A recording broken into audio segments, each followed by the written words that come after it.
రామాయ రామభద్రాయ రామచంద్రాయ వేదసే రఘునాథాయ నాథాయ సీతాయ పతే నమః. రాజ్ న్యూస్ ప్రేక్షకులందరికీ నమస్కారం. రాముని పాదస్పర్శ తగిలి రాయి అహల్య అయింది. అలాగే రాముని చేతి స్పర్శ తగిలి ఉడత జన్మ ధన్యమైంది. అలాంటిది రామాలయం, అయోధ్య రామాలయం. ఇవాళ మన భారతదేశం ఎంతో ప్రతిష్టాత్మకంగా తీసుకుంటున్న అయోధ్య రామాలయానికి తలుపులు తయారు చేస్తున్నారు అనురాధ టింబర్ ఇంటర్నేషనల్స్. ఈరోజు మనం అక్కడికి వచ్చేసాము. ఆలోచించండి, అలాంటి రాముని స్పర్శ తగిలితేనే ఎంతోమంది ధన్యులుగా భావించిన మనం ఒక కథలు ఎన్నో విన్నాం. అలాంటిది ఇవాళ అయోధ్య రామాలయం, మనం ప్రతిష్టాత్మకంగా తీసుకుంటున్న రామాలయానికి ఇవాళ తలుపులు తయారు చేస్తున్నారు అనురాధ టింబర్ డిపో వాళ్ళు. ఇది న్యూ బోయినపల్లిలో ఉంది. ఈరోజు మనం అక్కడికి వచ్చేసాము. వాళ్ళతో మాట్లాడదాం. అసలు ఆ తలుపులు ఎలా తయారు చేశారు, ఆ తయారీకి ఉపయోగించిన సామాగ్రి ఏంటి, ఇలాంటి ఆఫర్ అంటే ఈ రాముడి వారి విగ్రహానికి సంబంధించి చిన్న చిన్న వస్తువులు తయారు చేస్తేనే ఎంతో ఆనందంగా సంతోషంగా భావించే ఇప్పుడున్నాం మనం అలాంటి పరిస్థితులు. అలాంటిది ఇలాంటి రామునికి సంబంధించిన తలుపులు తయారు చేస్తున్నారు వీళ్ళు. వీళ్ళ గురించి ఎలాంటి అనురాధ టింబర్ డిపో గురించి, అలాగే రామాలయానికి వాళ్ళు చేయబోయే సేవల గురించి ఏంటో అడిగి తెలుసుకుందాం. Anuradha timber international managing director మన శరత్ గారు మనతో పాటు ఉన్నారు. ఒకసారి మాట్లాడదాం. సార్ నమస్తే సార్. సో చాలా హ్యాపీగా ఉంది ఫస్ట్ మిమ్మల్ని కలవడం. ఎందుకంటే అయోధ్య రామ మందిరం ఎంతో ప్రతిష్టాత్మకంగా తీసుకుంది ఇప్పుడు మన భారతదేశంలో. అలాంటి ఆ రామాలయానికి సంబంధించి భాగస్థులు మీరు ఇవాళ. మిమ్మల్ని కలిసినందుకు నాకు ఫస్ట్ చాలా ఆనందంగా ఉంది. Thank you so much sir ఇవాళ ఇంటర్వ్యూ ఇస్తున్నందుకు. సార్ చెప్పండి, ఇది అయోధ్యకి సంబంధించి ఏకశిల విష్ణుమూర్తి రూపం నాకు కనిపిస్తుంది. దీని గురించి ఏం చెప్తారు సార్? శ్రీ అనంత శేషశయన శ్రీ మహావిష్ణుమూర్తి. ఈ విగ్రహం చాలా బాగా పాపులర్ అయింది. ఎన్నో యూట్యూబ్ ఛానళ్ళు, టీవీల్లో ఇంటర్వ్యూలు ఆల్రెడీ వచ్చినాయి. ఈ విగ్రహం మీద వచ్చే రెస్పాన్స్ చూసి నాకు చాలా ఆశ్చర్యంగా, చాలా ఎవరి శక్తి వాళ్ళకి తెలియదు అంటారు, అట్లాగే నాకు తెలియదు ఇది చేసేటప్పుడు ఇది ఇంత పెద్ద ప్రాజెక్ట్ అవుతుందని కానీ, ఇంత రెస్పాన్స్ వచ్చుద్దని కానీ. నేను ఒక చిన్న ఆలోచనతో మొదలుపెట్టాను. ఇంత పెద్ద మొద్దు మా దగ్గర ఉన్నప్పుడు దాన్ని మేము కట్ చేసి ముక్కలు చేసి పాడు చేసి, అంటే ఒకసారి కట్ అయినాక అది ఏ తలుపో కిటికీయో టేబుల్ అవుద్ది. మంచి టేబుల్ అవ్వచ్చు, మంచి తలుపు అవ్వచ్చు, కానీ అది ఫ్యూచర్ జనరేషన్ చూడలేరు కదా అనే ఒక ఆలోచనని నేను కార్యరూపంగా మార్చి దాన్ని ఒక బొమ్మగా చేస్తే బాగుంటుందని నిర్ణయం తీసుకున్నాను. ఆ నిర్ణయాన్ని ఎలా ఇంప్లిమెంట్ చేయాలని వచ్చినప్పుడు, మామూలుగా కార్వర్లకి వాళ్ళు బొమ్మ చెక్కగలరు కానీ ఏం చెక్కాలో వాళ్ళకి తెలియదు, చెక్కితే అది ఎలా ఉండబోతుందో తెలియదు. అందుకని నా అనుభవం మీద నేనేం చేశానంటే, ఫైన్ ఆర్టిస్ట్ రాయన గిరిధర్ గౌడ్ ఐడెంటిఫై చేసినప్పుడు ఆయనకి లాగ్ ఫోటోలు పంపించి దీని మీద నాకు బొమ్మలు గీసిమని చెప్పా. 4-5 రకాల డిజైన్లు ఆయన గీసిచ్చారు. ఆ గీసిచ్చిన రూపంలోనే ఫైనల్గా శ్రీ అనంత పద్మనాభ స్వామి వారిని సెలెక్ట్ చేయటం జరిగింది. యాక్చువల్గా నేను చేసింది చాలా తక్కువ, ఎందుకంటే భగవంతుడు ఆ మొద్దు లోపల ఉన్నాడు. అది 1000-1500 సంవత్సరాలు సుమారుగా ఉన్న ఏజ్ ఉన్న చెట్టు, అత్యంత పెద్ద బర్మా టేక్ మొద్దు. ఆ వృక్షం అడవుల్లో అన్ని సంవత్సరాలు సర్వైవ్ అయ్యి ఎందుకుందంటే స్వామివారు లోపల ఉన్నారు. మేము ఆ ఎక్సెస్ వుడ్ మాత్రమే తీసేసాము. ఆయన అందులో ఉన్నారు కాబట్టి ఆయన బయటకు వచ్చారని ఇవాళ నేను ఫీల్ అవుతున్నాను. చాలా ఆనందంగా ఉంది సార్. సార్ మీరు ఇందాక మనం అయోధ్య రామ మందిరానికి వస్తే అది మీకు ఆ కాంట్రాక్ట్ మీకు రాగానే మీ మనసులో కలిగిన ఫీలింగ్ ఏంటి? ఫస్ట్ కాంట్రాక్ట్ వచ్చిన దానికన్నా కూడా నిన్న జరిగిన ఫీచింగ్, లాస్ట్ 4-5 రోజుల నుంచి ప్రజల నుంచి వస్తున్న రెస్పాన్సు, ఆనరబుల్ గవర్నర్ గారే వచ్చి మమ్మల్ని మా ప్రిమైసెస్లో మమ్మల్ని సన్మానించటం, ఎంతో ఓవర్వెల్మింగ్ రెస్పాన్స్ ఫ్రమ్ మీడియా, ఇదంతా చూసి నాకు ఆశ్చర్యం వేస్తుంది. ఇంకా నమ్మశక్యంగా లేదు మేమే చేస్తున్నామా అని నేను అనుకుంటాను. లక్ష్మీ నరసింహస్వామి వారికి తలుపులు చేశాం కాబట్టి ఆ స్వామివారే మమ్మల్ని రాముల వారి దగ్గరికి పంపించారనుకుంటాను. అందుకే ఇంత గొప్ప అవకాశం, ప్రాణప్రతిష్ఠ జరిగినాక రాముల వారి విగ్రహం రోజు మా తలుపును చూస్తుంది కాబట్టి వారి ఆశీర్వాదం మా మీద ఉంటుంది. మేమే కాదు, ఎంటైర్ భారతదేశం మీద ఉంటుంది. కాబట్టి చాలా అంత పెద్ద కార్యక్రమంలో పార్ట్ అవటం అనేది మాటల్లో చెప్పలేనంత గొప్పగా ఫీల్ అవుతున్నాను. ఈ యాదాద్రి లక్ష్మీ నరసింహస్వామి విషయానికి వస్తే అక్కడికి సంబంధించిన తలుపులన్నీ కూడా మీరు ఇక్కడ తయారు చేసి అక్కడికి పంపించారు. కానీ ప్రస్తుతం అయోధ్యకి సంబంధించి అక్కడే మీ ద్వారా అక్కడ తలుపులు తయారు చేయడం అనేది జరుగుతుంది. ఎందుకు అక్కడికి వెళ్ళి తలుపులు తయారు చేయించడం అనేది జరుగుతుంది? 4-5 టెక్నికల్ ఇష్యూస్ మూలంగా మేము, ఒకటి వాల్యూమ్ చాలా పెద్దది, 2 దూరం. మనం హైదరాబాద్లో ఉన్నాం, చేయాల్సింది అయోధ్యలో గుడి ఇంకా నిర్మాణంలో ఉంది. ఒకరోజు ఈ తలుపు ఏరియా ఓపెన్ అయితే మేము ఆ సైజులు తీసుకొని ఎమ్మటే తలుపు చేయాల్సిన రిక్వైర్మెంట్ ఉంది. ఇవన్నీ ప్లాన్ చేసి స్పీడ్గా ఎలా చేయాలి, టైం ఎలా వేస్ట్ కాకూడదు, సమయం లేకుండా, ఇదంతా కూడా మా అడ్వాన్స్ ప్లానింగ్లో పార్ట్గా అసలు ఫ్యాక్టరీ మొత్తం అక్కడే ఏర్పాటు చేసాం. దాని మూలంగానే మేము ఈ టయానికి అందించగలిగాం. అది ఒక మంచి నిర్ణయం మేము తీసుకుంది ఆ రోజున. ఆ ఏర్పాటు చేయటం మూలంగా మిషనరీ కానీ, ఎక్విప్మెంట్ కానీ, మొత్తం చేత్తో చేసే పని అయినా కూడా ప్లేనింగు, చిన్న చిన్న హ్యాండ్ టూల్స్, అవన్నీ కూడా పూర్తి ప్రాపర్ ఎస్టాబ్లిష్డ్ సెటప్లో చేయటం వల్ల పని తొందరగా అవుతుంది. మీరు ఇప్పుడు ఉపయోగించిన టేక్ అయినా లేదంటే కనుక పంపించే వర్కర్స్ అయినా ఎక్కడి నుంచి పంపించారు? ఏ టేక్ని యూజ్ చేశారు? మహారాష్ట్రలో బలార్షా అడవుల్లో నుంచి మనం ఈ కలప ప్రొక్యూర్ చేయటం జరిగింది. చాలా మంచి క్వాలిటీని చూజ్ చేశాము. ఆ బాధ్యత కూడా మా మీద పెట్టారు. ఆ సెలెక్టెడ్ వుడ్లో చాలా ఫైన్ డీటెయిల్డ్ కార్వింగ్ చేయటానికి నరసింహస్వామి గుడికి ఎవరైతే చేశారో వారే శ్రీ కుమారస్వామి రమేష్ అండ్ టీమ్.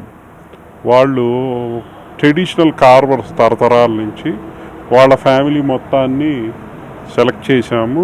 వాళ్ళే ఈ పని మొత్తం అయోధ్యలో ఉండి చేస్తున్నారు. ఇప్పుడు మాకు గర్భగుడి తలుపులు దగ్గరుండి ఫిట్ చేయాల్సిన రెస్పాన్సిబిలిటీ ఉంది. ఆ పని జరుగుతున్నందుకు విల్ బి దేర్. ఇంకా ఎన్ని రోజుల సమయం పడుతుంది సార్? ఇంకా 22వ తారీఖు కరెక్ట్ ఎగ్జాక్ట్గా చూసుకుంటే ఇంకో 20 రోజులు మహా అంటే మన దగ్గర ఉన్న సమయం కంప్లీట్ అయిపోయింది. ఆ వర్క్ ఇంకా ఏమైనా వర్క్ బ్యాలెన్స్ ఉందా? అయిపోయిందండి, పూర్తి పని సిద్ధం, రెడీ. ఇప్పుడు కేవలం ఆ ప్లేస్లో పర్మనెంట్గా ఫిక్స్ చేయాలి. ఆ పనులు చేస్తున్నాం. సో తలుపులు తయారు చేసేటప్పుడు మీరు చూపించిన అంటే ఆ నైపుణ్యత అనేది అందరితోనూ కాదు సార్, అంటే దానికి కూడా సపరేట్ ఒక మన బ్రెయిన్ కూడా అంత క్రియేటివిటీగా ఉండాలి. సో దీనికి సంబంధించి మీరు ఎలాంటి జాగ్రత్తలు తీసుకున్నారు? మీరే వాడారు క్రియేటివిటీ అని. ఇదంతా మా క్రియేటివిటీ కిందే ఆ అకౌంట్లో వేసుకోవాలి. కాబట్టి బహుశా ఆ కన్ను ఉంది కాబట్టి, క్రియేటివ్ ఐ ఉంది కాబట్టి ఈ అవకాశాలన్నీ కూడా వస్తున్నట్టు అనిపిస్తుంది నాకు. Right, thank you so much sir, thank you so much. Anuradha timber international one of the managing director అయిన కిరణ్ గారు మనతో పాటు ఉన్నారు. ఒకసారి మాట్లాడదాం. నమస్తే సార్. నమస్కారం అండి. సో సార్, చూసుకుంటే అయోధ్య రామ మందిరానికి మీరు ఇవాళ తలుపులు పంపిస్తున్నారు. తలుపులు పంపించడం అనేది జరుగుతుంది, అక్కడే తయారు చేయిస్తున్నారు. మొత్తం మీరు ఎన్ని తలుపులు తయారు చేయించారు సార్? మేము 18 doors చేసామండి. అయోధ్య టెంపుల్ కాంప్లెక్స్ మొత్తానికి కూడా మేమే వర్క్ చేస్తున్నాము. And Q complex, allied buildings, వాటన్నిటికీ కూడా డోర్ ఫ్రేమ్లు అరౌండ్ 100 చేసాము. ఇప్పుడు టెంపుల్ స్టేజెస్లో అవుతుంది. ఇప్పుడు ఫస్ట్ ఫ్లోర్ అయింది, గ్రౌండ్ ఫ్లోర్, దీని మీద ఇంకో ఫ్లోర్ వస్తుంది. ఆ డోర్స్ కూడా మేమే చేయాలి. పర్కోట అని చుట్టూత పర్కోట అని బిల్డింగ్స్ ఉన్నాయి అన్నమాట అరౌండ్ ద టెంపుల్. ఆ పర్కోట డోర్స్ కూడా కొన్ని చేసేసాము. సో అన్నీ కూడా carving doors, 5 inches thickness, 8 feet, 9 feet, రకరకాల హైట్స్ ఉన్నాయి, రకరకాల విడ్స్ ఉన్నాయి. గర్భగుడి మటుకు 12 feet విడ్త్ ఉంది. అంటే ఎక్కడ కూడా ఒక్క మేకు కూడా ఉపయోగించకుండా ప్రతిదీ అంటే చాలా జాగ్రత్తగా మీ క్రియేటివిటీని ఉపయోగించి చేసినట్టు తెలుస్తుంది. దీనికి సంబంధించి అంటే ఇది ఓల్డ్ టెక్నాలజీ అండి. జాయినరీ మొత్తం గ్రూవ్స్ తీసి దాన్ని వుడెన్ నెయిల్స్తో లాక్ చేస్తాము. అది ఈ మధ్య కాలంలో దానికి టైం కన్జ్యూమింగ్ ప్రాసెస్ అని చెప్పి కొంచెం స్క్రూస్ అవి వేస్తున్నారు. సో మేము అందుకని బాగా ట్రెడిషనల్ స్టైల్లో వుడ్ వర్క్ చేసాము. ఓవర్ ది ఇయర్స్ ఉండాలి కాబట్టి జాయినరీ, ఆ జాయినరీకి ఏమేమి కావాలో ఆ థిక్నెస్, ఆ డోర్ వెయిట్ మొత్తం జాయినరీ మీద ఉంటుంది. ఆ జాయినరీకి ఎలా కావాలో అలా మా ఎక్స్పర్ట్ కార్పెంటర్స్ టీం ఉంది. కార్వింగ్ ఒక టీము, కార్పెంటర్ ఒక టీము, ఫినిష్ ఒక టీం. సో మా కార్పెంటరీ టీము తయారు చేసిందనమాట. ఈ జాయినరీ మొత్తం వాళ్ళే చేశారు. మొత్తం ఎన్ని డేస్ అంటే ఎన్ని రోజులు పట్టింది సార్? 15th జూన్ మొదలు పెట్టామండి, డిసెంబర్కి అయిపోయింది. అంటే ఫేజ్ 1 అయింది. ఇప్పుడు ఓపెన్ చేసే టెంపుల్కి డోర్లు ఫిక్స్ చేస్తున్నారు. ఇప్పుడు ఇవాళ నుంచి గోల్డ్ కోటింగ్ కూడా అయిపోతుంది. సో 22వ తారీఖు మోడీ గారు ప్రాణ ప్రతిష్ఠ చేస్తున్నారు. సో దీనికి ఈ ప్రాణ ప్రతిష్ఠ అవ్వగానే సెకండ్ ఫ్లోర్ వర్క్ కంటిన్యూ అవుతుంది. సో మా ఫ్యాక్టరీ అక్కడ కంటిన్యూస్గా టెంపుల్ ప్రాజెక్ట్ అయ్యేంత మటుకు అక్కడే మా టీం ఉండి ఏమేమి కావాలో మెజర్మెంట్స్ కూడా ఆన్ సైట్లో అక్కడ ఎంత యాక్చువల్ మెజర్మెంట్స్ ఉందో స్టోన్తో కడుతున్నారు వాళ్ళు. అక్కడ మోటారు కాంక్రీట్ వాడట్లేదు. ఆ స్టోను కటింగ్ అయినాక డోర్ విడ్త్ డోర్ హైట్ అక్కడ ఆన్ ది స్పాట్ మెజర్మెంట్ తీసుకొని ఆ ప్రకారం ఫ్యాక్టరీలో తయారు చేసి అక్కడే కర్సేవపురం అని సో అక్కడ ఫ్యాక్టరీ సెటప్ చేసాం. సో ఆ ఫ్యాక్టరీలో తయారు చేసి మళ్ళీ మా టీమే టెంపుల్లోకి వెళ్ళి ఇన్స్టాల్ చేస్తున్నారు. ఇక్కడ నుంచి మొత్తం ఎంతమంది టీంని పంపించడం జరిగింది? ఆ టీంని లీడ్ చేయడానికి మీరు ఇక్కడ నుంచి తీసుకుంటున్న జాగ్రత్తలే? టీం అంటే మేము ఇక్కడ నుంచి కంట్రోల్ చేస్తున్నాం. అక్కడ లోకల్ మేనేజర్ ఒక ఆయన పెట్టాం, మిశ్రా అని. సో దాంతోపాటు మా బ్రదర్ రెగ్యులర్గా వెళ్తున్నాడు. అండ్ మా కార్పెంటర్స్ కూడా బాగా సీనియర్స్. సో మానిటరింగ్, కావాల్సిన సపోర్టు, కావాల్సిన టూల్ సపోర్ట్స్, అంటే ఫర్ ఎగ్జాంపుల్ చిన్న చిన్న ఐటాలు కూడా లైక్ శాండింగ్ బ్రషెస్ ఇవన్నీ కూడా హైదరాబాద్ నుంచి కొరియర్ చేస్తున్నాం. వాళ్ళకి ఏం కావాలో ఇక్కడ నుంచి కంప్లీట్ సపోర్ట్ ఇస్తున్నాం. సో ఎలా ఉంది సార్ రెస్పాన్స్? అంటే ఇప్పుడు అటు అయోధ్యకి సంబంధించిన టీం నుంచైనా లైక్ మన గవర్నమెంట్ తరపు నుంచైనా మీకు ఎలాంటి సపోర్ట్ ఉంది? అంటే ఈ టెంపుల్లో గవర్నమెంట్ సంబంధం లేదండి. అది ప్యూర్లీ రామ జన్మభూమి తీర్థక్షేత్ర ట్రస్ట్ది. ట్రస్ట్ మెంబర్స్ అందరూ వాళ్ళ మానిటర్ చేస్తున్నారు వర్క్. దాంతోపాటు project management Tata consultancy services వాళ్ళు చూస్తున్నారు. టాటా కన్సల్టెన్సీ ఇంజనీర్స్ దాని తర్వాత ఎల్ఎన్టీ ఏమో మెయిన్ కాంట్రాక్టర్. సో వీళ్ళు ముగ్గురు నిరంతరం అక్కడే సైట్లో ఉంది కాబట్టి కంటిన్యూస్గా క్వాలిటీ మానిటరింగ్ అవుతుంది. ఆ వుడ్ కూడా బాగా సీజనింగ్ చేసి సో విత్ స్టాండ్ అవడానికి as many years as possible the best care has been taken. మా ఎక్స్పీరియన్స్ అంతా వాడు. రామ అనే పదం చాలు సార్, చాలా మనకి ఏదో చాలా మనసుకు ప్రశాంతత కలుగుతుంది. అలాంటిది అయోధ్యకి సంబంధించిన రామాలయంలో మీరు ఇవాళ హైదరాబాద్ని నిజంగా హైదరాబాద్ పేరు తలుచుకునేలా చేసేసారు. మీరు దీన్ని ఎలా ఫీల్ అవుతారు? చాలా గర్వంగా ఫీల్ అవుతున్నానండి. అండ్ అక్కడ ఉన్న తెలుగు కాంట్రాక్టర్లో నేను ఒక్కడిని. అంటే దేశం వ్యాప్తంగా అందరూ పనిచేస్తున్నారు. సో తెలుగువాడిగా నేను చాలా గర్వపడుతున్నాను. నాకు అవకాశం వచ్చింది. చరిత్రలో మేము ఒక పార్ట్ అవుతున్నాము. సో మా తర్వాత తరాలు కూడా అయోధ్య మందిర్కి డోర్లు మేము తయారు చేసామని మా పిల్లలు తర్వాత పిల్లలు ఇట్స్ గ్రేట్ ఆపర్చునిటీ. ఇండియాలో ఇంతమంది ఉన్నారు and we got this and we are very lucky and we are humbled. So happy sir. మేము కూడా అంటే మీ ఇలాంటి వాళ్ళని కలవడం ఇవాళ మాకు కూడా చాలా హ్యాపీగా ఉంది. అంత గర్వపడేలా చేస్తున్నారు. Thank you so much sir. జై శ్రీరామ్. జై శ్రీరామ్. సార్ మీరు చేసే ప్రతి పని ఇప్పుడు ఒక రికార్డ్ బ్రేక్ అయిపోతుంది. ఎందుకంటే మొన్న జరిగిన మన న్యూస్ ప్రకారం కూడా గవర్నర్ ఇక్కడికి వచ్చి రాజ్భవన్ మీ ముందుకు వచ్చింది అన్నట్టు. అంటే ఎవరైనా సరే ఎంతటి పెద్దవాళ్ళైనా సరే మనం ఒక సత్కారం చేయాలన్నా ఏం చేయాలని రాజ్భవన్కి పిలిచి కూర్చోబెట్టి చేయడం జరుగుతుంది. కానీ ఆవిడే ఇక్కడికి వచ్చి స్వయంగా మీ అనురాధ టింబర్కి వచ్చి అంత పెద్ద మాట అనడం నిజంగా ఇప్పుడు సంచలనంగా మారిపోయింది సార్. ఏం చెప్తారు మీ దీని గురించి? చాలా ఆశ్చర్యకరమైన పరిణామం అది. ఆనరబుల్ గవర్నర్ గారే మా డిపోకు వస్తారని మాకు పెద్ద నోటీస్ లేదు. మొన్న సాయంత్రమే మాకు చెప్పారు. వెమ్మటే నెక్స్ట్ డే మధ్యాహ్నం కల్లా వచ్చేసారు. వచ్చి చూసి ముందు మాకు చెప్పింది ఏంటంటే మీరు అయోధ్య పనిచేస్తున్నారు కదా, గవర్నర్ గారు వస్తారని. నాకు పెద్దగా బ్రీఫింగ్ ఏం లేదు. ఆనరబుల్ గవర్నర్ గారు వచ్చి అనంత పద్మనాభ స్వామి, రాముల వారి విగ్రహాలు చూసి, అది మాత్రమే కాకుండా న్యూస్ మీడియా మూలంగా నేను ఇదంతా తెలుసుకున్నాను. నాకు వీరిని చూడాలనిపించి రాజ్భవనే మీ దగ్గరకు వస్తుంది అని మాట వాడారు. వచ్చి మమ్మల్ని చాలా ఎంకరేజ్ చేశారు. ఇప్పుడు ఇంత రెస్పాన్స్ అంటే విఐపీల దగ్గర నుంచి కామన్ పీపుల్ దగ్గర నుంచి ఇంతమంది దగ్గర నుంచి ఇంత వస్తుంటే I feel more responsible now.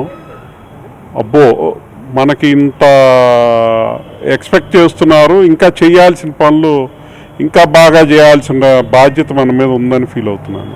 చూసుకుంటే ప్రధాని మోదీ గారు ఇది ప్రతిష్ట, అంటే ఆయన ఒక గౌరవ ప్రతిష్టగా తీసుకున్న శుభ సందర్భం ఇది. మనం జై శ్రీరామ్ జై శ్రీరామ్ అంటూ ఎప్పుడు అందామా ఆలయం మొదలుపెట్టిన దగ్గర నుంచి అని మనం ఈగర్గా వెయిట్ చేస్తున్నాం సార్. మోదీ గురించి మీరేం చెప్తారు? మోడీ గారి ప్రాణప్రతిష్ఠ ప్రోగ్రామ్కి చాలా తక్కువ సెలెక్టెడ్ పీపుల్ని ఇన్వైట్ చేస్తున్నారు. నాకు కూడా ఆహ్వానం అందింది.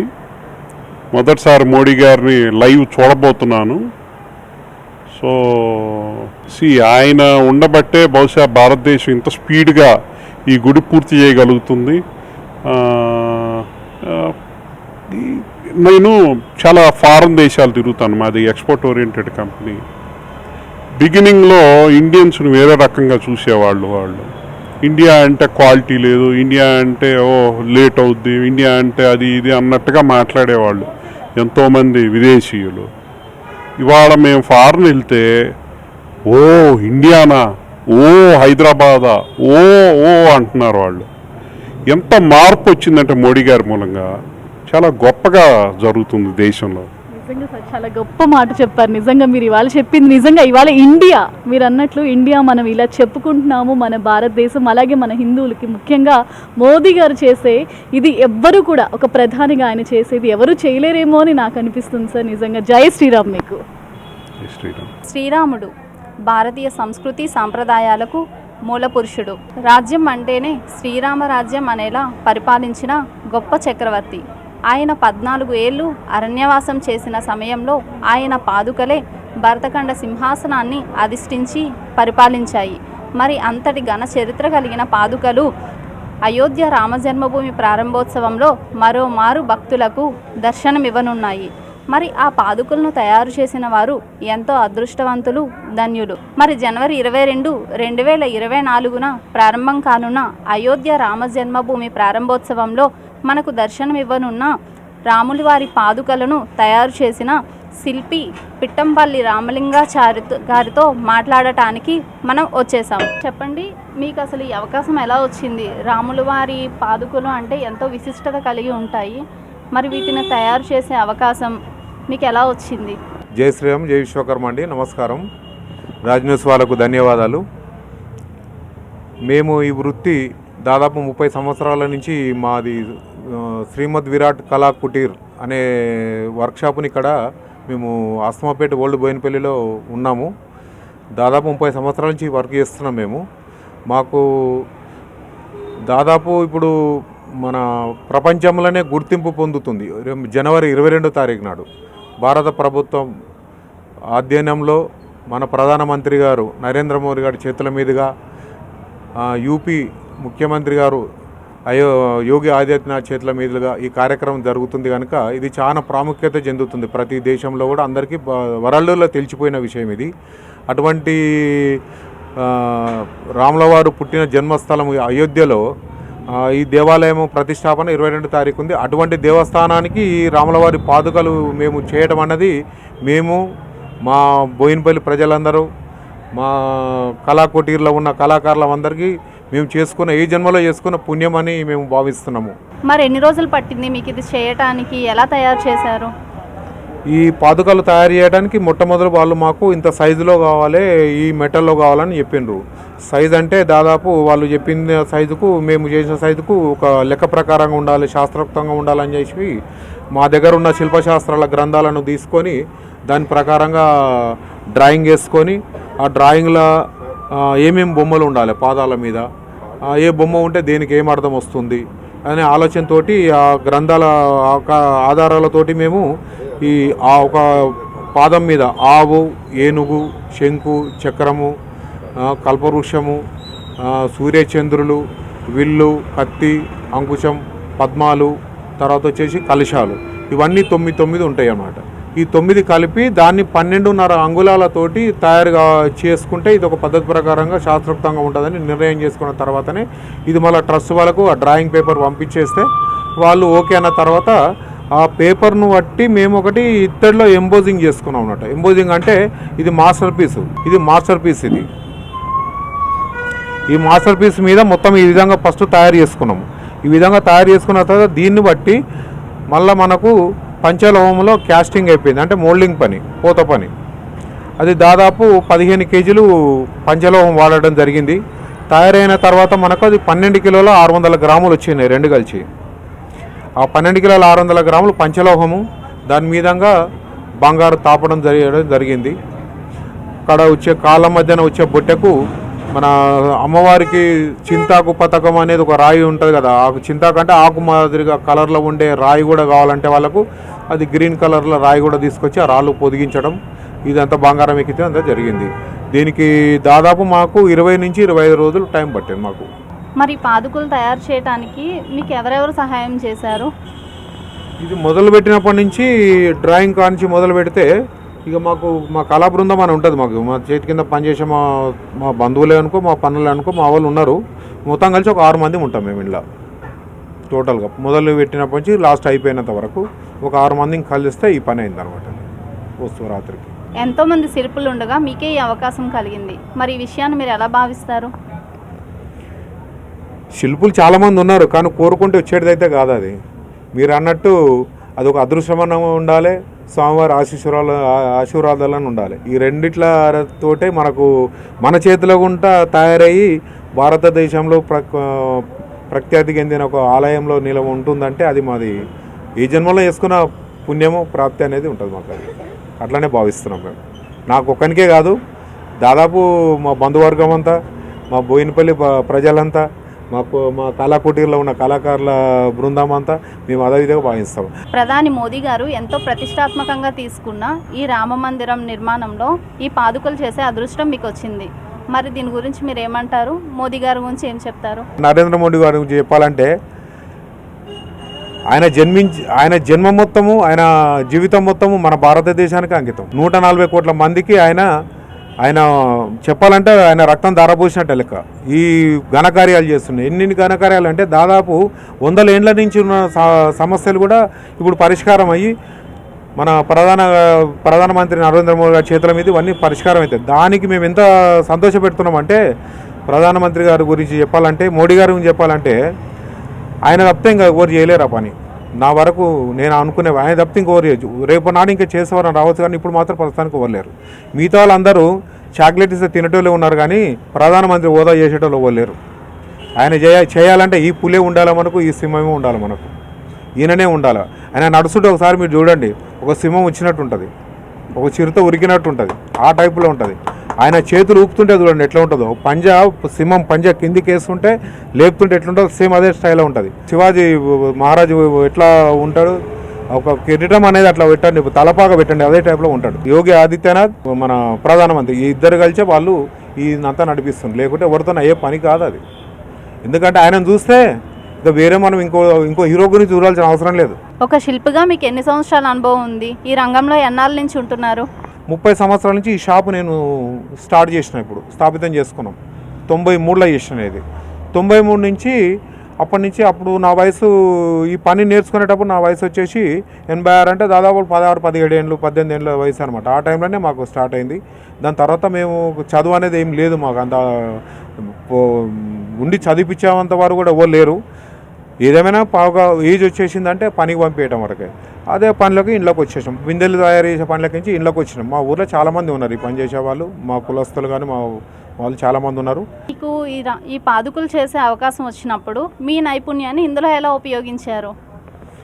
ఈ ఒక వస్తువుకు నైపుణ్యాన్ని యూజ్ చేసి వాడుకొని మనము దాన్ని వస్తువును తయారు చేయాలన్నప్పుడు ఏమవుతుందంటే, ఇవాళ మేము ఒక వస్తువు ఒక గుడికి ఒక వస్తువు తయారు చేసి ఇచ్చినాము, ఒక విగ్రహానికి ఒక వస్తువు తయారు చేసి ఇచ్చినాము అంటే ఆ వస్తువు వరకే ఉంటుంది ఆ ఆలోచన. రేపు ఇంకొక వస్తువు తయారు చేసినప్పుడు ఈ సైజులు కానీ, ఈ కొలతలు కానీ, డిజైన్ కానీ, ఇప్పుడు ఇంతకుముందుకున్న ఆలోచన ఈ విగ్రహానికి పనికిరాదు. అది అట్లా చేయాలంటే మిషన్లతో చేయడానికి చాలా అవకాశం ఉన్నది. కానీ ఇవాళ తయారు ఒకటే వస్తువు 10 రకాలు వేయాలంటే ఒక డై తయారు చేసుకొని చేయొచ్చు. కానీ ఇది అట్లా ఉండదు. రాములవారు ఒక దగ్గర ఒక సైజు ఉంటాడు, ఒక దగ్గర ఒక టైపులు ఉంటాడు, ఒక దగ్గర ఒక టైపులు ఉంటాడు, ఒక గణపతి అట్లా ఉంటాడు. అందుకే ఇవాళ చేసిన వస్తువు రేపటి పనికిరాదు. అది అచ్చు పనికిరాదు, ఆలోచన పనికిరాదు. ఏ వస్తువుకు ఆనాడే ఆలోచన, ఆనాడే నిర్ణయం తీసుకొని అయ్యాలని దాన్ని మొదలుపెట్టి అట్లనే చేయవలసి వస్తుంది. కాకపోతే ఏంటంటే ఈ వస్తువు ఎట్లుండాలనేది మాత్రం ఫస్ట్ శిల్పికి తెలిసి ఉండాలి. ఈ వస్తువు ఎట్లా ఉండాలి అనేది శిల్పికి తెలిసి ఉండాలి. ఇట్లా ఉండాలి అనుకున్నప్పుడు ఎట్లా చేయాలి దాన్ని అనేది ఇది కూడా తెలిసి ఉండాలి. ఈ రెండు కలిసి అంటే శాస్త్రము సూత్రము ఈ రెండు తెలిసి ఇచ్చినప్పుడే వస్తువు సంపూర్ణమవుతుంది. మరి ఈ పాదుకల మీద శంకు చక్రం ఏర్పాటు చేశారు కదా, ఇవి ఏర్పాటు చేస్తున్నప్పుడు మీ మనసులో ఏ భావం కలిగింది? మానవునికి ఏదైనా కానీ మనం 9 గ్రహాలతోటి సంబంధించి ఉంటుంది. 9 గ్రహాలది ఆ అనుబంధము లేకుంటే ఆ బలము ఏదైనా ఒకటి దాంతోనే ఆధారపడి ఉంటుంది. ఇప్పుడు ఒక పెళ్లి చేయాలన్నా కానీ ఒక బ్రాహ్మణుడు ముహూర్తం పెడతాడు. ముహూర్తం పెట్టినప్పుడు సూర్యబలం చంద్రబలం అనేది చూస్తారు. ఆ సూర్యచంద్రులే మన దగ్గర ఉన్నప్పుడు ఆ బలం మొత్తం మన దగ్గర ఉన్నట్టే కదా. అందుకే ఆ బలం మన దగ్గర ఉన్నప్పుడు ఎవరేం చేయలేరు. అందుకే రాముల వారిని లాస్ట్కి వచ్చినా ఎవరేం చేయలేరు. అందుకే ఆ పాదాల మీద సూర్యచంద్రులు ఉంటే ఆ ఇద్దరి బలం మనకు ఉంటుంది. సూర్యచంద్రులు అంటే ఏంది, రాత్రిపూట ఉన్నా సరే నీకు రాత్రిపూట ఇప్పుడు ఏం పని చేస్తాం ఏం పని చేయలేము అంటాము. కానీ సూర్యుడి బలం చంద్రుని బలం ఉంటే రాత్రిపూట ఆ పని కూడా అయిపోతుంది. పొద్దుటూరు ఎట్లా సూర్యుడు ఉంటాడు కనుక ఈ పని కూడా అయిపోతుంది. అంటే 24 గంటలలో నువ్వు ఎప్పుడైనా 24 గంటలు ఒకటే రకమైన బలంతో కూడా నువ్వు పని చేయగలుగుతావు. మరి ఇప్పుడు ఈ పాదుకలు తయారు చేసి మీరు కూడా రామ మందిర నిర్మాణంలో ఒక భాగం అయిపోయారు. మరి రామ మందిర నిర్మాణానికి మీకు ఆహ్వానం అందిందా? రామ మందిర నిర్మాణానికి భాగమైన విషయం కాదు, కానీ రామునికి భక్తులు మాత్రం ఒక మెంబర్షిప్ అయితే అయిన వాళ్ళ మేము సేవకులం అంతవరకే. ఆహ్వానం అంటే రమ్మని చెప్పిండ్రు, కానీ ఇప్పుడు పోయే పొజిషన్ లేదు. అక్కడ ఉన్న పబ్లిక్ను అక్కడ ఉన్న అరేంజ్మెంట్ని బట్టి చూస్తే మన అటువంటి వాళ్ళం పోయి అంత ఈజీగా ఉండలేము మనం. కొన్ని ఇబ్బందులు ఎదురయ్యే అవకాశాలు ఉన్నాయి. ఎందుకంటే విదేశాల నుంచి వచ్చారు, సెక్యూరిటీ చాలా ఉన్నది, అన్ని విధాలలో కొన్ని మనకు అంత అనుకూలంగా అయితే లేదు పరిస్థితి. కాబట్టి మేము ఫిబ్రవరి అయినా లేకపోతే మార్చి అయినా పోదనే ఆలోచనలో ఉన్నాం మేము. అది రమ్మని అయితే చెప్పారు మాకు, కానీ పోతే అంత ఈజీగా ఇప్పుడు పోయిన దానికంటే అప్పుడు ఇంకా బెటర్ అనుకున్నాం మేము. అది సంగతి. ముఖ్యమైన విషయం ఏంటంటే మేము మీ రాజు న్యూస్ ద్వారా ప్రభుత్వానికి భారత ప్రభుత్వానికైనా రాష్ట్ర ప్రభుత్వానికైనా అని మేము మేము తెలియజేసుకున్న విషయం ఏంటంటే, ముఖ్యమైన విషయం చెప్తున్నాను. ముఖ్యమంత్రి గారికైనా ప్రధానమంత్రికైనా కళ అనేది మొదలు పుట్టింది. అది కళ అంటే దేని మీద పుట్టింది? రాతి మీద పుట్టింది, శిల మీద పుట్టింది. దాని తర్వాతనే పెయింటింగ్ వచ్చింది. దాని తర్వాతనే ఆ రాతి విగ్రహాలలో ఉండే డ్యాన్స్ను చూసినాకనే డ్యాన్సర్లు అయ్యారు అన్నట్లు. అయితే ఈ విషయం నేను చెప్పాల్సింది ఏంటంటే, ఉగాది పురస్కారాలు అని చెప్పేసి నంది అవార్డులు ఇస్తారు. ఇది స్టేట్ గవర్నమెంట్ వాళ్ళు. మరి నంది అవార్డులు వేయటం సినిమా చిత్ర పరిశ్రమ హీరో హీరోయిన్లకు నటీనటులకు అందరికి ఇస్తారు. మరి అలా కళాకారులు అంటే వాళ్ళు ఒకరేనా? ఆర్టిస్టులు అంటే వాళ్ళు ఒకరేనా? రంగస్థల నటులే కళాకారులా? మరి ఇప్పుడు రంగస్థలం లేకముందుకు శిల్పశాస్త్రం ఉన్నది. శిల్పం మీద రాళ్ళ మీద విశ్వకర్మలు ఎక్కిన వాళ్ళు ఉన్నారు. మరి వాళ్ళకు అంతకంటే ముందు నుంచి ఉన్న వాళ్ళే కదా. మరి ఈ శిల్పులు తయారు చేసిన విశ్వకర్మలు శిల్పులు తయారు చేసిన ఈ విగ్రహాలకే మరి ఇచ్చేటోళ్ళు మొక్కుతురు, తీసుకుంటోళ్ళు మొక్కుతురు. మరి చేసిన వాళ్ళకు అవార్డు ఎప్పుడు ఓరియాలి? మీకు ఒక నంది అవార్డు ఇచ్చినప్పుడు మాకు ఇంకొక అవార్డు ఇయ్యరు. మీరు ఒక్కరే ఆర్టిస్టులు కాదు కదా, వాళ్ళు ఒక్కరే ఆర్టిస్టులు కాదు, వాళ్ళకి ఒక్కరికి వేయడానికి. రేవంత్ రెడ్డి ముఖ్యమంత్రి గారు కూడా నేను చెప్పిన మాట ఆలోచన చేసి ఇప్పుడు నెక్స్ట్ ఉగాదిలో వచ్చినప్పుడు మాకు కూడా అవార్డు ఇవ్వాలి, అది నంది అవార్డు ఇవ్వాలి. మా కులపోళ్ళు మాకు అవార్డు ఇవ్వటం ఇది నీ పని మంచిగా ఉందని చెప్పేసి సినిమా యాక్టర్లకు అవార్డు ఇస్తుంటే మేము వద్దని అంటలేము. కానీ మేము కూడా కళాకారులమే, మేము శిల్పులము, ఒక 6 రకాల శిల్పులం మేము. రాతి శిల్పి, శిలాశిల్పి, దారుశిల్పి అంటే వుడ్డుతో చేసేవాళ్ళు, లోహశిల్పి, స్వర్ణశిల్పి బంగారంతో చేసేవాళ్ళు, ఇట్లా అందరూ ఉన్నారు. అందరికి పిలిచి ఇవ్వండి, ఒకరికి ఇవ్వటం ఇది అది కూడా ప్రభుత్వం తరఫు నుంచి ఇస్తారు కనుక మేము అడుగుతున్నాం. ప్రభుత్వం తరఫు నుంచి అయిపోతే మేము అడగం. ముఖ్యమంత్రి రేవంత్ రెడ్డి గారికి నేను విన్నవించుకుంటున్నాను. నేను కూడా మహబూబ్నగర్ డిస్టిక్, ఆయనది కూడా మహబూబ్నగర్ డిస్టిక్. గౌరవించి మా మాటను గౌరవించి మీరు మాకు ఆహ్వానం ఇవ్వాలి. మా అందరికీ అంటే ఒక లిస్టు తయారు చేయమంటే ముఖ్యమైన పనులకి అందరికేమో మేము అడుగుతలేం. మీరు ఇచ్చింది నంది బొమ్మ ఒకటి మా చేతిలో పెట్టరు మీడియా ముంగల. మా కళ అనేది 10 మంది గుర్తుపడతారు, 10 మంది సపోర్ట్లు కొడితే మాకు సంతోషపడతాం. మా కడుపు నిండేది గదే. థ్యాంక్ యూ సో మచ్ అండి. మీరు అనుకున్న కోరిక న్యూ ఇయర్ సందర్భంగా గవర్నమెంట్ వరకు వెళ్ళి ఖచ్చితంగా వాళ్ళు నెరవేర్చాలని కోరుకుంటున్నాం.